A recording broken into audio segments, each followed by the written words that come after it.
And eventually it got to the point, I remember thinking, nothing is working. I've gone to all these doctors, we've paid all this money, nothing's working. And you kept going on about keto. And that's when I was like, what's the harm?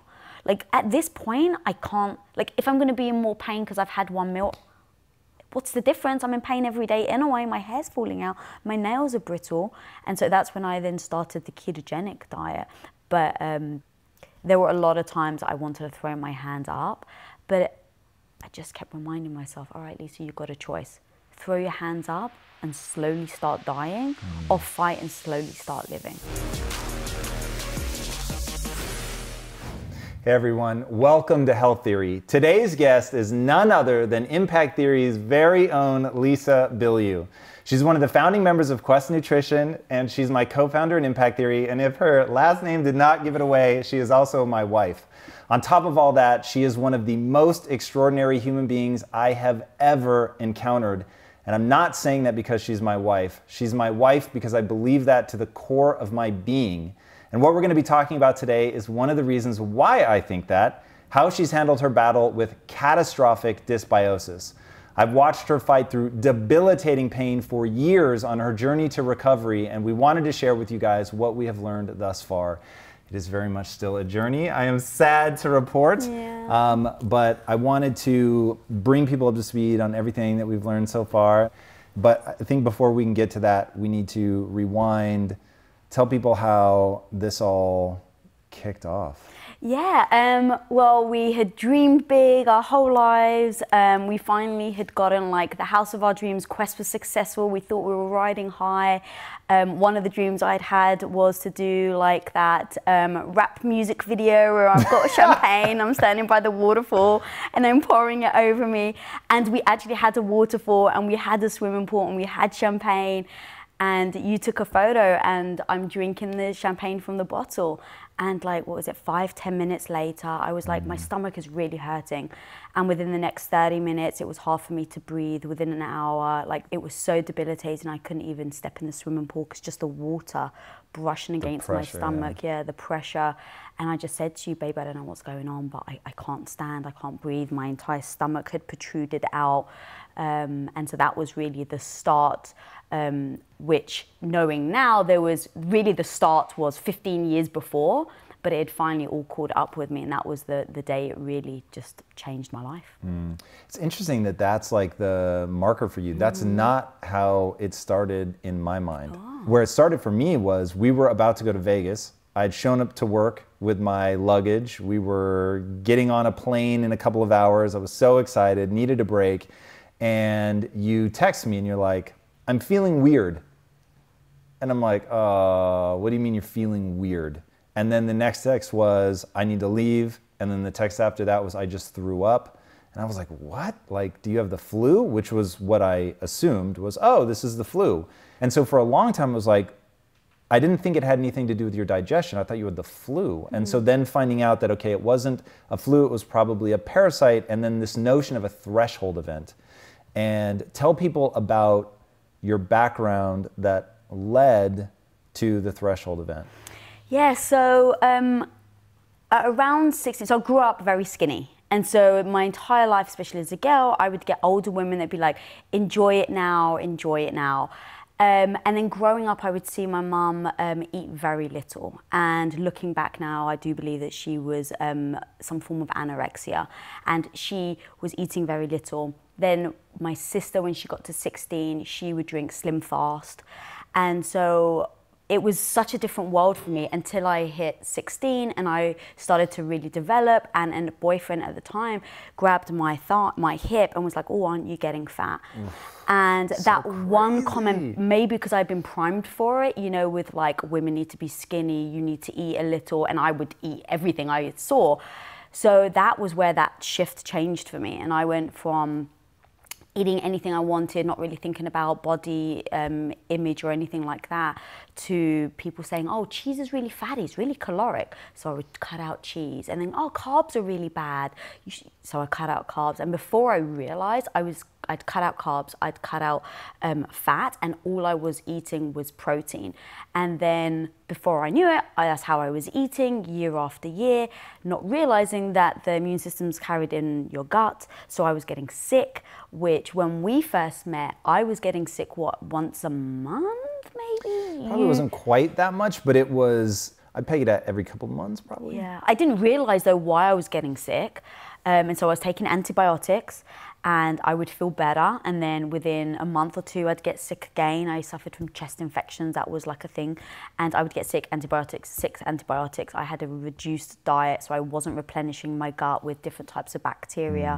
And over year after year, I started finding it more and more difficult to stomach foods. And I didn't know why. I just thought it was me. Because here I was with a husband who could stomach anything, and my family could as well. So I literally just pegged it as, oh, it's me, it's nothing I can do, it's out of my control. So yeah, our whole relationship together, I could always eat whatever I wanted. I would put on fat, but I never got an upset stomach. Whereas you wouldn't put on fat, but you did get an upset stomach. And that was something that you hid from me for a long time. Not necessarily even like I mean, maybe you were, but it didn't feel like you were intentionally hiding it. But I was very surprised by that, and then sort of doubly surprised that you would eat like that anyway if it hurt your stomach. And I think one thing that will be very interesting for people to hear is that relationship with why didn't you give up the food if it was hurting your stomach that much? How did that play into some of the emotional distress around this? Because that really, I think, is the thing I most want people to understand is the physical discomfort is terrifying. But the reason that this episode is so powerful is the emotional distress became all-consuming for a while. Yeah, when you say it's funny, I never really thought of it as like I was deliberately hiding it from you, but I was. Like now, and it's not like I was lying, but the one thing that's always been very prominent with me is being aware of other people around you. So when I'm sick, I was like, you are affected by it. And to just think that it's happening to me because I'm feeling the pain, I think is very unfair and rather dismissive of the partnership that we have. If I'm sick, it affects both of us. I'm not gonna be that person that's like, woe is me, I'm gonna stay in bed and you have to serve me. This is affecting both of us. And I felt somewhat guilty that I was bringing that as part of our day-to-day lives. And then on top of that, especially as Quest was developing, I'm like, here we are, we own one of the largest nutrition companies in the world, and I'm sick, I can barely eat our product. And I didn't want that, to have a reflection of me, but then also because you were the president of the company, I didn't want that to then have an influence on how other people saw you or saw the company. And so there was an element of shame to it that I don't think people really talk about. And I was just shameful that this is happening to me. And so that's probably part of why I didn't change the way I ate and just suffered in silence, because I didn't want people to be like, oh my God, are you okay? Like, oh, what's wrong? Oh, you can't even eat your own product? So I just thought better to just not say anything and basically suffer in silence, not realizing I was doing worse and worse to my body. If I had realized that, like, all right, Lisa, now's the time, if you just stop, then you can recover quicker, of course I would. Everything's in hindsight, but I didn't. So I would just kept going. I just thought, well, this is just me. Because that was the belief I had. This is just me, this is just my body, there's nothing I can do about it. So by golly, I'm gonna have as much wonderful moments with my husband as I can because there's nothing I can do about it, which is ridiculous now understanding what we've kind of discovered. But that was definitely why I hid it and the shame of it. I've never used that word before actually when it's come to this, but that's absolutely the truth. It's really interesting, and I think that is part of what makes your story so powerful. And one of the things that I find just beyond inspiring with you is your journey has been twofold. One, it's been stepping out of being a housewife and becoming an entrepreneur, and that has had this radical shift in your personality and how you approach the world and all of that. And then this other sort of radical shift from not wanting to be too loud, not wanting to be too needy, not wanting to be judged by other people, and now, it's like you've stepped into your own sort of bad bitch and like pink hair. And like, if people really understood how far from that you started, I think the journey is that much more interesting. And now walk us through, I want to linger on the word shame for a minute, and how you go from that to now you talk so openly about it. Because in some ways, and this is not my favorite topic in the world, but in some ways this comes down to a life where you really have to think about bowel movements and things like that. And that's where this gets embarrassing. And so talk about that, talk about the fear of just leaving the house because you don't know where the next restroom is gonna be, all of that, and then how we end up here where you're able to do this episode. Yeah, initially it was definitely because I didn't want to be a burden to you or the company. Like, we'd poured so much energy and ourselves into Quest. So the last thing I ever wanted was to be the thing that took it down, right? Or to be the thing that gave it a tarnished reputation because the owner's, wife can't actually like even eat the food. See, if she can't eat it, right? Like, how are other people? So I was very aware of that. And then also I think just self-confidence. I didn't have the confidence I do now to say, yes, I'm going through this. And I didn't want to appear weak. That was a big thing for me because you and your business partners are very alpha males. And so here I was just trying to keep up and stay strong.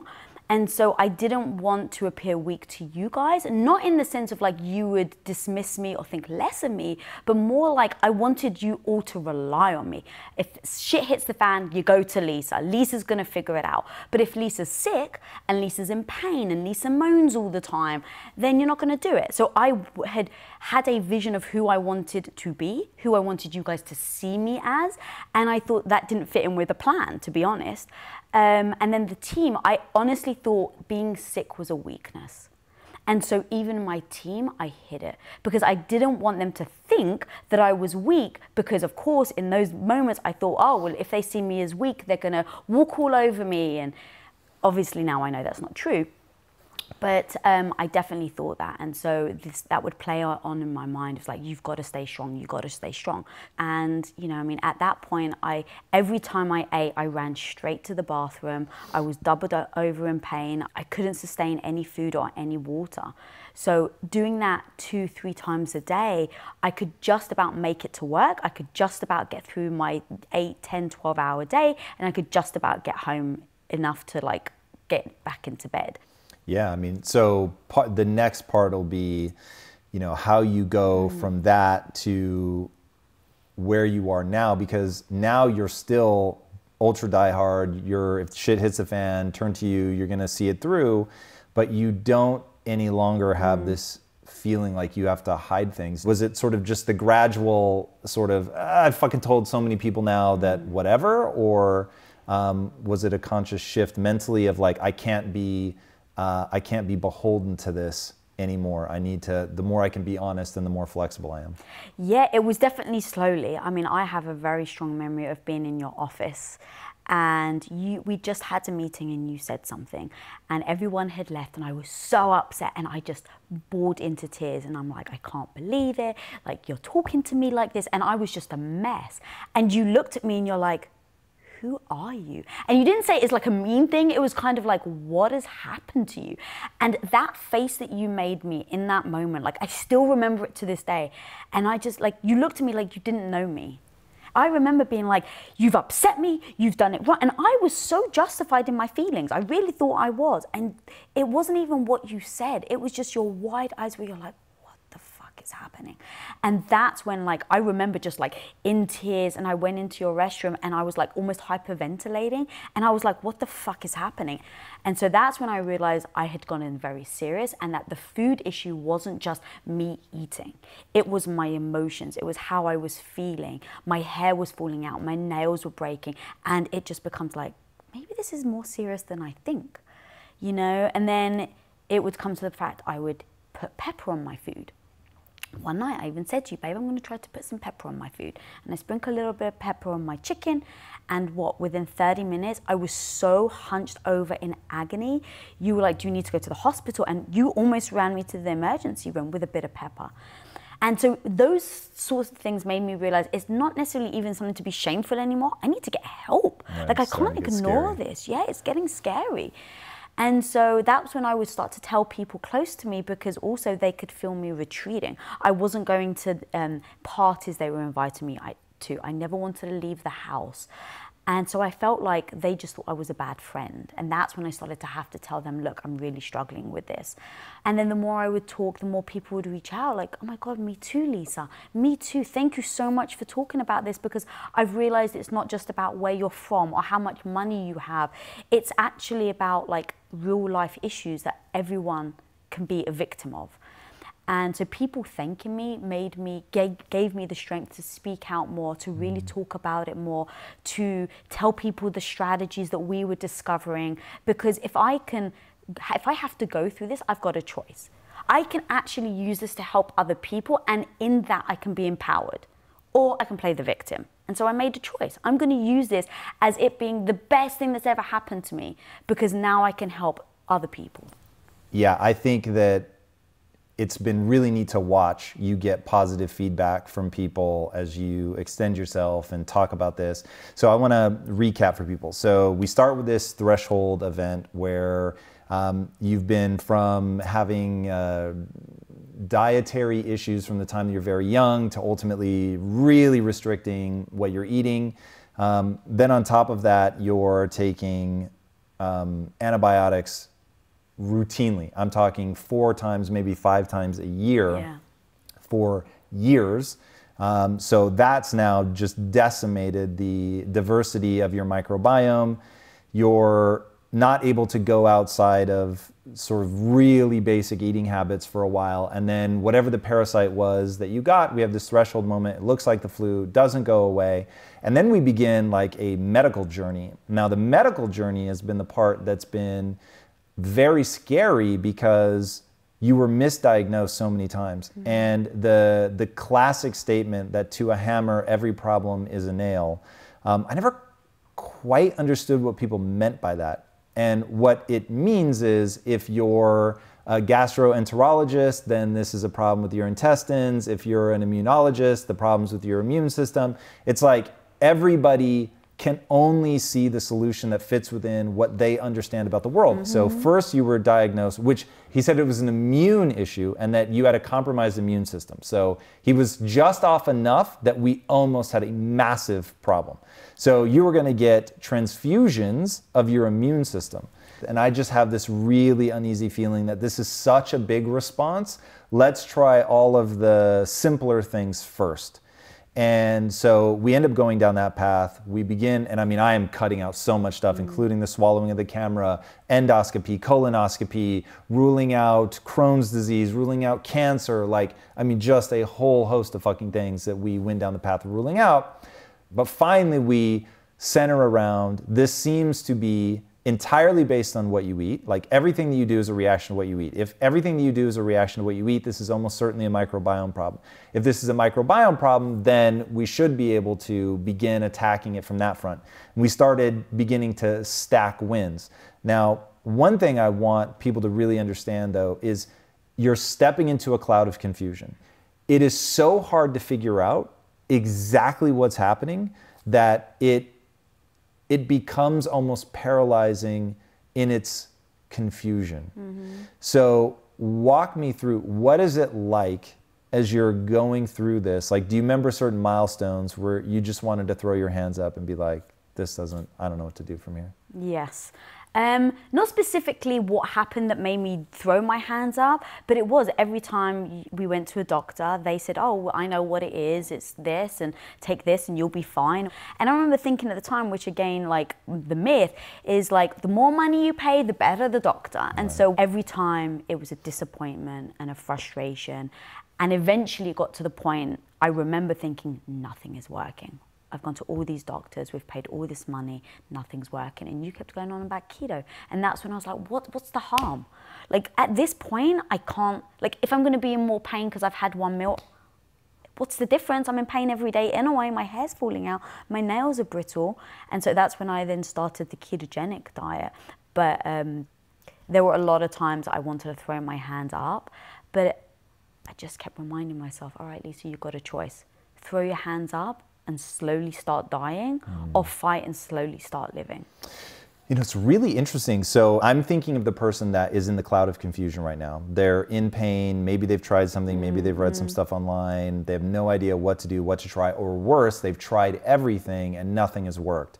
And that is very much how it felt. And the thing that I've learned going through this is that basically first principles is the only thing that's going to save you. So if you boil everything down to sort of the simplest, I know these things to be true, right? What I was just walking us through. The correlation between eating something and a reaction seems to be 1-to-1. Okay, so principle number 1, this is tied to eating. All right, principle number 2, when you fast, you feel better, but you can't fast forever. A, and B, there does seem to be some sort of critical threshold where you've now fasted for so long that that in and of itself starts to become painful. And you just start like breaking these things into these like really simple, very discrete chunks, taking things one by one. So first win was going on a keto diet. Okay, probably why did that work? 1, it's a very limited number of ingredients. 2, it's going to be removing a lot of the carbohydrates that probably play a problem. 3, ketogenic diet is largely anti-inflammatory. So going back to first principles, what is the inflammation? You have to understand the epithelial lining of the intestine. So if this is a dietary problem, something is breaking down in that chain. So when I said earlier that this journey is the reason that Health Theory exists is because I didn't understand, I didn't even know what a microbiome was when we started this journey. So just figuring out that there's all this bacteria that resides in your gut, bacteria, viruses, fungi, like there's all this entire ecosystem. And if anything gets out of balance in that ecosystem, then it can cause like this communication, two-way communication from bacteria to your brain to bacteria, has this massive influence on your neurotransmitters, which was some of the mood dysregulation, and then layer on top of that just being in pain, which causes its own mood dysregulation. And so I couldn't even get my fucking arms around the problem because I didn't understand what was going on. Like, this is a key part of your story, and this really bothers me that this is a key part of your story. It's damaging to my self-esteem, but it's nonetheless true. So 1, if you're going through this, I wish it weren't so, but you must begin to learn, because you can't get to first principles until you understand what the fuck is going on, meaning that you understand at least some of the biology. Now, when I think about how limited my understanding of the biology really is, fair, but it's also, as we've learned about this, it's really, really helped us get a hold on this. Okay, so why is this damaging to my self-esteem? Because it wasn't until you realized I wasn't gonna be able to solve your problem and that you were gonna have to take ownership, which was really fucking hard for me to hear, but it was so true. Like, for all my energy and effort, there was just always enough gap between what I could understand from you and what I was learning that I couldn't be truly useful to you. And so once you took ownership of it, that's when we made real leaps and bounds. And so anybody watching right now, I really wish it weren't so, but they have got to take ownership of this, that if they're going to get better, it is entirely up to them. So talk to me a little bit about like what taking ownership has meant for you, how you've found a doctor that you resonate with, even though it's you and I take very different approaches there. And sort of where you began to get momentum. Yeah. When this first happened, I would turn to you. Like, what am I doing next? Like, what's the answer? Like, you were reading from 4 in the morning to 8 in the morning every single day, and then you were going to Quest. So all morning it was dedicated to that. But then you go and build the business. And so for me, I'm just like, it's all consuming. It's every ounce, it's every moment of my day is consumed by, am I in pain? Can I eat? I'm starving, I'm getting dizzy, but my stomach hurts so I can't eat. Like, that's how I was every single day feeling. And so when it came to the point where you were like, you have to like take ownership. Some of this has to be on you. I'm understanding the knowledge, but then you have to be, you have to reciprocate, right? You have to show me that you're listening and we're going to try things, and you can't be so dogmatic, because I was so fearful of food at that point. And I think that caused a little bit of strain for me and you, because I just want you to nurture me, cuddle me, and be like, everything's all right, babe, here, take this and you'll be fine. And over time, as it just got, I thought it would be a week and I'd be fine.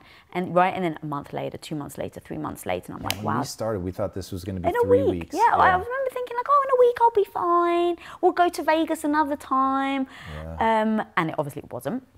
So realizing the severity of it was a big deal. Realizing that I can only expect so much from you. Rightly so. You're a human. You've got a life to lead. Just because you're my husband. It's not even that, because I want people to, because it would be easy to say, well, Tom just isn't dedicated to it. And this is even bigger. So I'm going to skip ahead a little bit. You having a doctor that you trust was critical.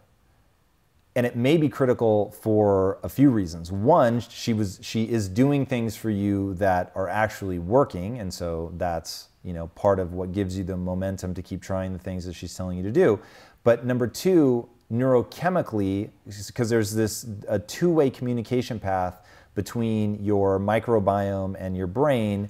For instance, this is why people tell you don't eat when you're upset, when you're anxious, whatever, because it will be metabolized by the microbiota differently than if you're relaxed. That is so fucking crazy to me. The fact that the emotional state that you're in will impact how your body, not even your body, how your microbiome responds to the food that you intake. That is crazy, and shows you like how big of a thing this is. So if you're going in to get a doctor's help and you're already standoffish, you don't have the trust, then that in and of itself is problematic, because it's setting you up for that two-way communication. You're not saying the right thing. So it's kind of like some things are almost for sure a placebo, but the placebo can't work if you know it's a placebo. So it's like you have to believe in what they're doing. Hey. That is such a thing now. A nocebo? Nocebo. Tell me more. It's basically someone that gives you something and you're like, there's no way this is going to work. So even if it might work, because you so believe it's not going to, it does the opposite. Where'd you hear that? Women of Impact, baby.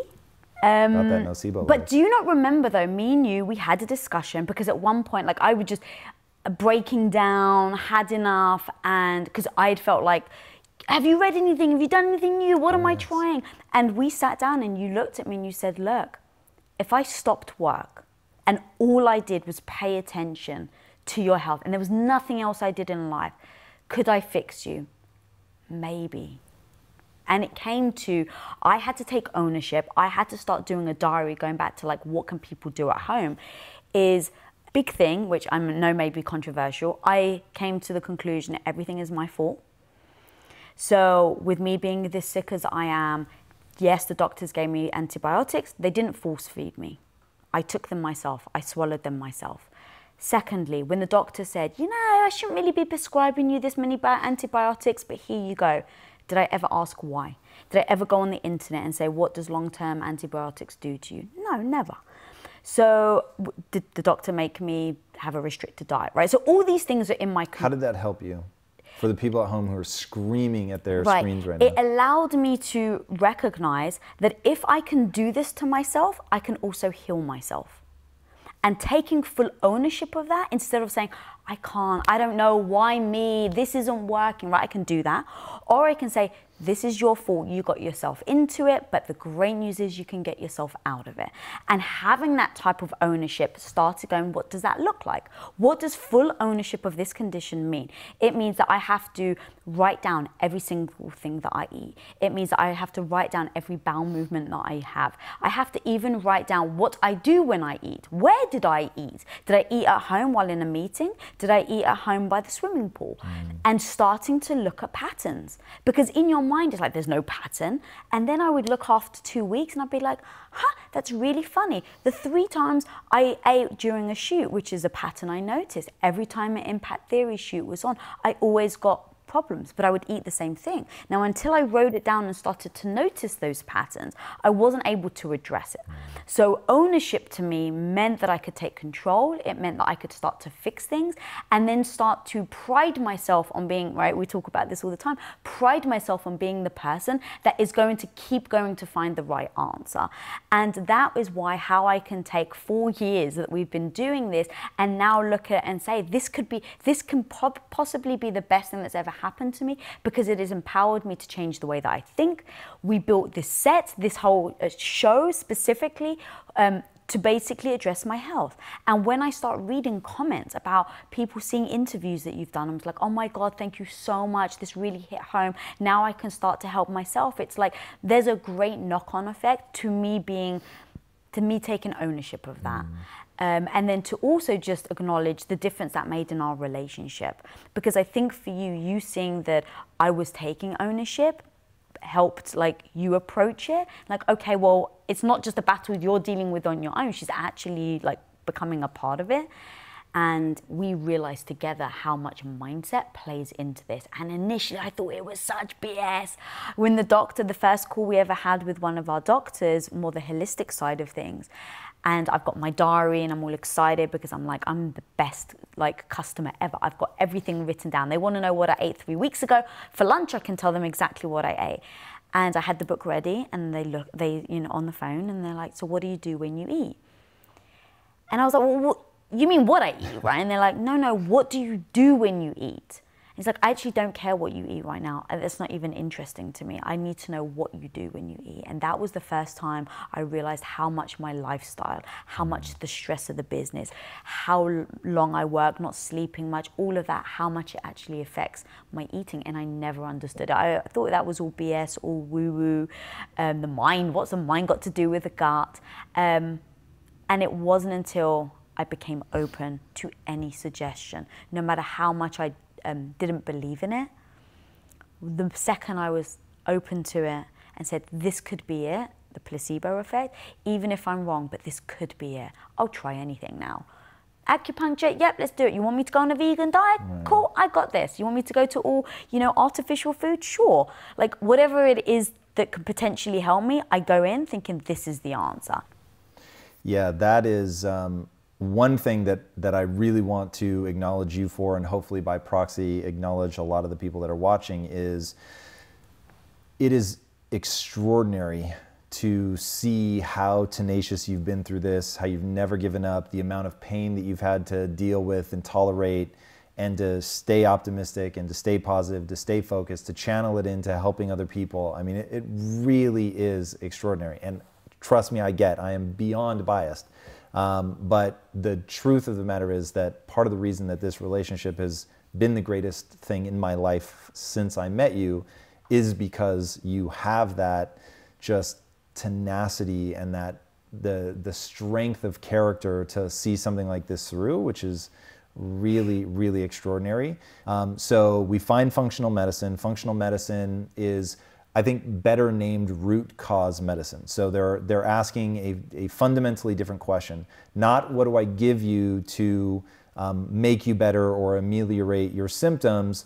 What is actually causing the problem, which is why that doctor was asking you, what do you do when you eat? Because he's trying to reach into that cloud of confusion and figure out, all right, there's a whole lot of things, some of them lifestyle. Some of this is almost certainly going to be stop doing that. Instead of just adding something to what you're doing, it's going to be a stripping away of other things. And so addressing each thing unto itself. Now, another thing that we have to talk about is the amount of variability in a human with a normal microbiome is massive. And so even early in our relationship, when your dysbiosis was certainly sub a threshold where it was like a thing that we were thinking about, you could eat things that I couldn't eat in terms of gaining fat.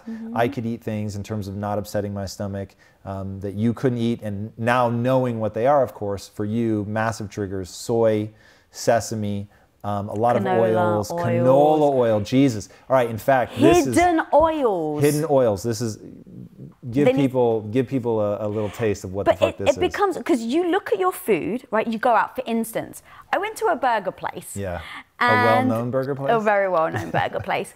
And very clean. The whole thing is like antibiotic-free meat. So you're like, oh my God. Like, right, they really care. They really care. This is good quality. Because actually, initially, I also thought the quality of food was just a rip-off. Organic, it's just a way to add a couple of bucks to it. Grass-fed, that's utter BS. Yep. Like, it's just a way to get money from rich people is what I thought.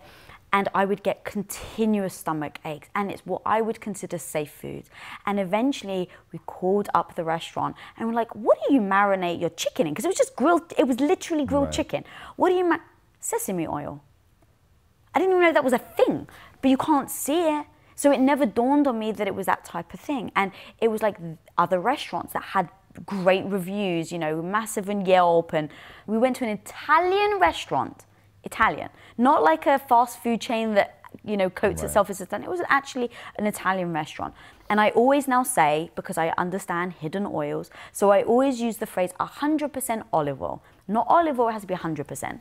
So I'd said to the waiter, do you use 100% olive oil? And he's like, oh, I'm not actually sure. And I was like, well, they must. Like, there's olive oil on the table. So he goes off, he comes back, and he tells me the chef said, no, they don't have 100% olive oil. That's when I took the little bottle, and I'm like, yeah, but there's olive oil on the table that you dip your bread in. He's like, that's not 100% olive oil.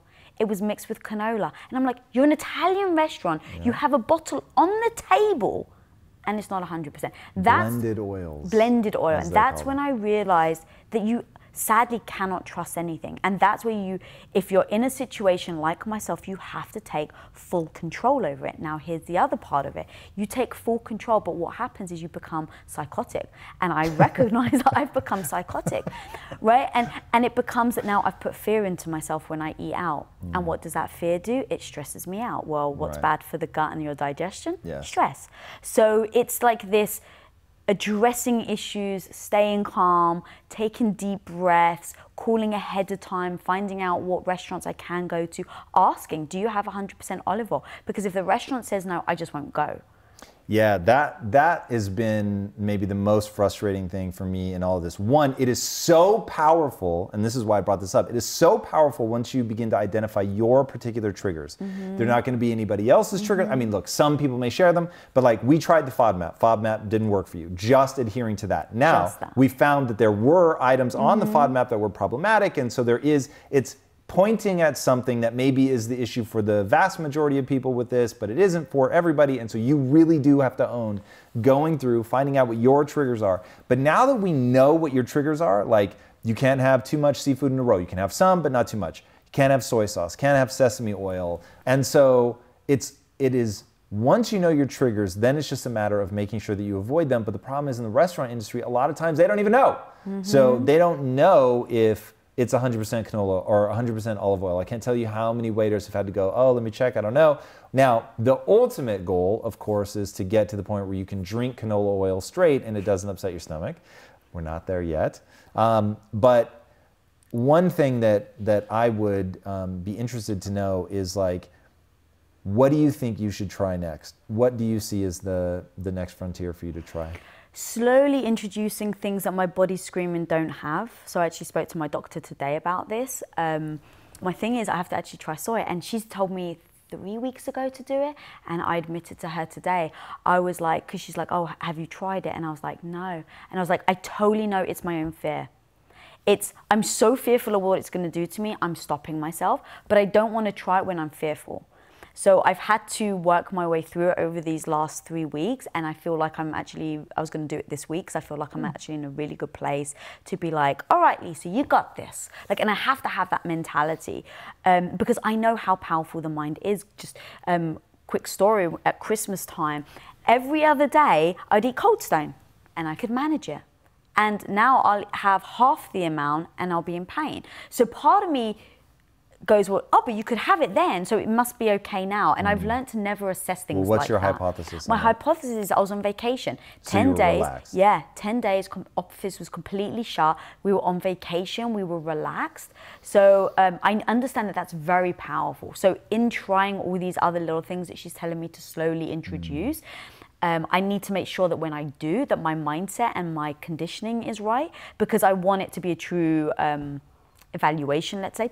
So soy is going to be the first thing. So all these little things that I want to try, I have to be slow. I have to understand it's a process. When I thought it was going to be a week and I was going to be fine, and 4 years later, I've just actually told myself, Lisa, this is a journey you're going to go on for the rest of your life.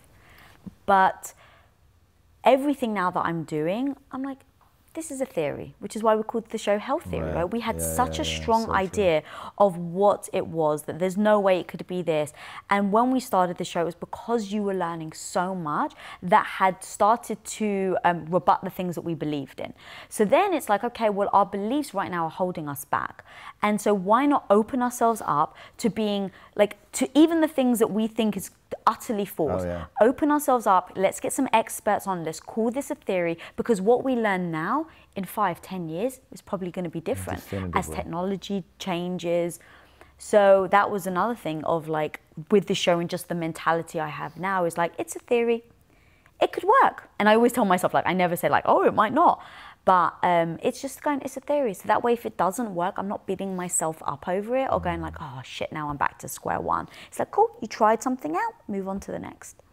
I have something I want you to try. You already know about it. But oh yeah, the carnivore diet. Yeah, so here, and again, this is just going to first principles. And if any of these first principles are inaccurate, then it wouldn't work. But we've had some truly fascinating guests on the show who've talked about the way that plants protect themselves from predation is through chemistry.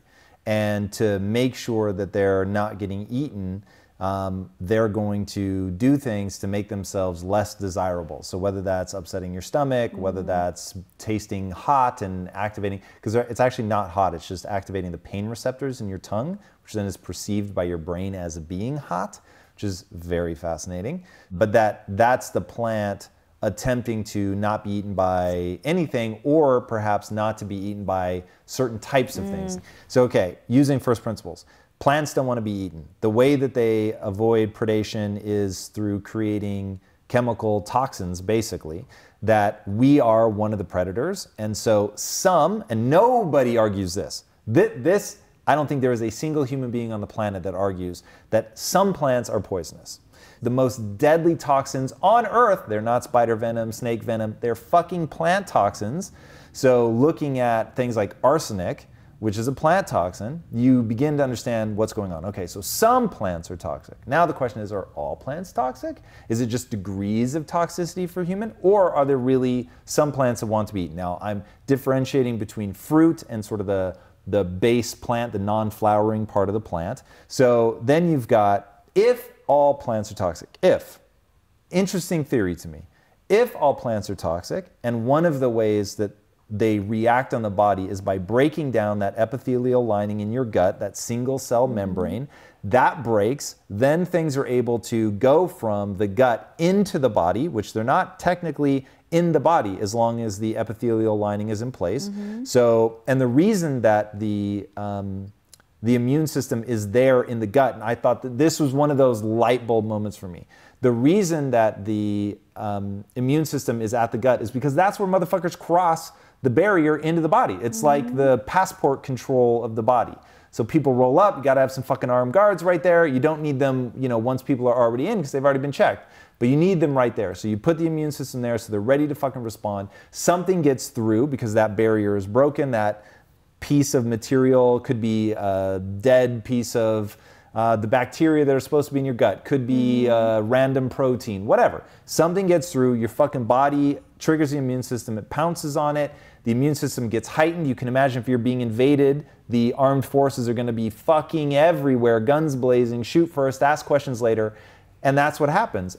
And the hypothesis goes, every bit of autoimmune disease, whether it's psoriasis, whether it's the gut problems that you're having, whether it's multiple sclerosis, whether it's Parkinson's disease, the hypothesis is that that's all related to eating plants that are causing a problem. So because we have not gotten you back to perfect, I feel like we have to keep experimenting. Now, I think there are two problems with your gut. We've run a lot of tests on your gut, and there's no question your diversity of microbiome is low. So building that back up is far harder than people think. It has, at least for you, not been enough to just take a probiotic. So looking at what would be the next thing. So one, we need to find a way to increase the diversity in your microbiome. And then two, I think we at least have to run the experiment, because we've taken your vegetable intake to very near almost zero. 2-0. Yeah. But we've never done carnivore. We've done zero vegetable, Yeah. but we've never done true carnivore, nose to tail, eating everything, organ, meat, all that stuff. So if the principles that I just laid out are actually accurate, it would be, from first principles, I can predict that it will work. Now, we won't know if it will actually work until we try it.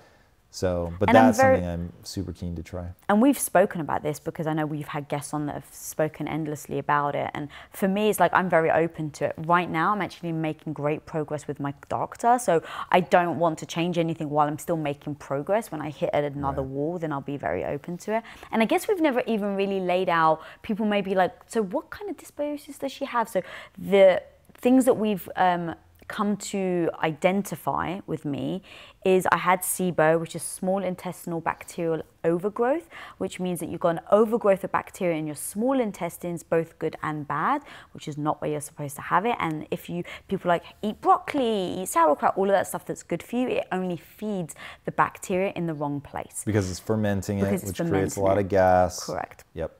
So I have SIBO, which means that I was going by a low FODMAP diet, which really helped. Leaky gut. I definitely had leaky gut. And then we had a guest on actually that started to talk about lectins. And this is why I love our show, because I'll be watching an episode and a guest will say something and it's like you just take the advice and listen to it and see if it works for you, see if it doesn't. And I remember one of the guys that was on the show, and he was talking about lectins. And he was explaining about the skin and then the seeds and why they exist. And here I am eating like eggplant like it's going out of fashion, tomatoes and peppers. And I still couldn't identify why I was in pain, because I was like, but I've been eating these for a while and I introduced them slowly and I'm fine, so there must be something else, until he started explaining it. So understanding what the food is doing to your body also helped, because I'm like, actually that makes sense, because if I have leaky gut and I'm eating these lectins, well, that all makes sense. So I cut out the lectins, it really helped. I had a parasite, which we found, and I can't take antibiotics to kill it off, so I'm actually now, for the last 4 months, I've been taking these herbal drops that I put in my tongue twice a day, morning and night. But all of these things I'm discovering by each individual thing. Like I'm trying something, seeing how it affects me. But yeah, so I just had to explain that there's so much that we've been addressing. So it's like these little things, one by one. What's the order? Being patient, being religious about it as well. You know, because like if I want to get rid of the parasite and I'm only doing my drops half of the time, well, then I haven't committed to it. So committing to that new path as well is a very big deal, I think. Yes. So one more time, I just want to say that it has been absolutely breathtaking to watch you be so consistent over so many years, to not give up, to not throw your hands up and just quit, which I can only imagine how tempting it was to do that, because when everything you try ends the same way, it is very difficult to stay focused and keep pushing forward. And so that's been super, super inspiring. And I hope people take that away in your story. And you've covered so much of it on your socials, which anybody that's going through anything that even rhymes with this should follow you, at Lisa Bilyeu, and backtrack and go back through some of the stuff and see all the before and afters you've done with the way that your physique changed when you couldn't eat. Like you said, your hair was falling out and your nails were brittle, and it really challenged your identities of femininity and sexuality, and you didn't feel sexy. I mean, like, we could do a whole another fucking episode just around sort of the mental aspects of this game. And so, you know, seeing you push through that has been really, really impressive.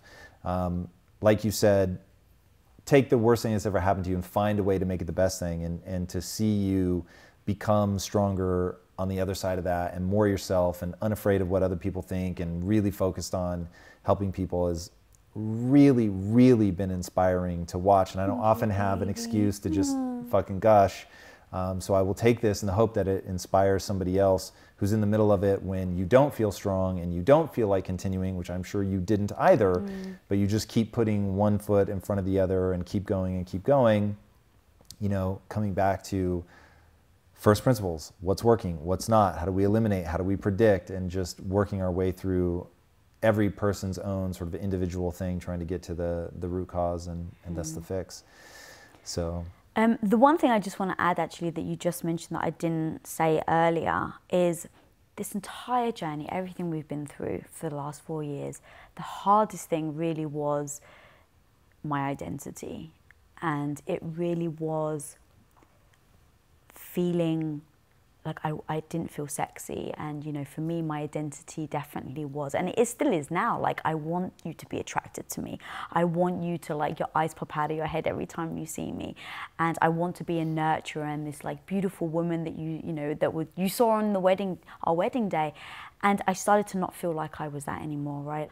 And so just becoming okay with being that honest, I think, was one of the biggest steps that I took in order to start healing. And so that's one advice I give anyone at home, whether you're a man or a woman, or, you know, just to be very honest. If you have someone close to you that you can be that honest with, that won't judge you, it helped me let go of that and then just focus on getting better. So. Word. This has been a lot of fun. I literally could keep going all day talking to you about this. And we do. We talk about this a lot, and hopefully people have gleaned a bunch of useful stuff from this. We will definitely have to do part 2 as you continue to learn new things and make more progress. All right, everybody, thank you so much for joining us. Thank you. I hope that you guys got a lot out of this, because I would love to do more and more episodes with my beloved wife. If you haven't already, be sure to subscribe. Be sure to follow her at Lisa Bilyeu. And until next time, my friends, be legendary. Take care. Thank you guys so much for watching and being a part of this community. If you haven't already, be sure to subscribe. You're going to get weekly videos on building a growth mindset, cultivating grit, and unlocking your full potential.